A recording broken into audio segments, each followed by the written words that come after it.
Bristol, Virginia Utilities board member is paying for what he calls a mistake. He's referring to a trip to Richmond with other board members and employees for a ceremonial bill signing. A community watchdog investigation previously revealed that trip cost ratepayers almost $6,000. In the past 18 months, Nate Morabito has uncovered at least $200,000 worth of questionable BVU expenses. His latest investigation is prompting action.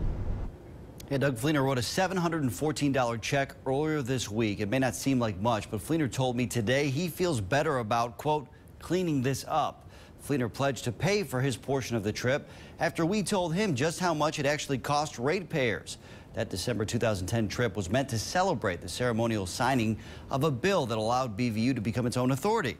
Those in attendance posed for pictures with former Governor Bob McDonnell, and the utility later spent hundreds printing those photos and getting them framed.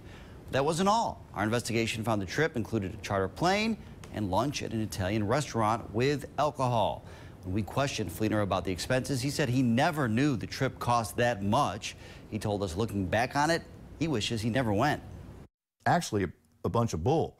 And reality is that's the kind of disasters that's happened at BVU for all these years. Fleenor's $714 check covers his portion of the flight and lunch. CEO Don Bowman told me today the money will help offset this year's travel and lodging expenses for the utility. Bowman also told me no one else has indicated they intended to repay BVU for their participation in that trip.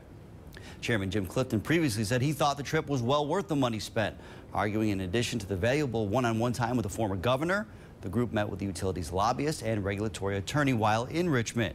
Former board member Jim Steele told me today he feels the trip was worth it too. He believes everyone who went with the intention of trying to improve the city. And former chairman Paul Hurley told me today he too felt the trip was justified, especially when you consider the connections made, the time and effort they put into getting the BVU Authority bill signed into law.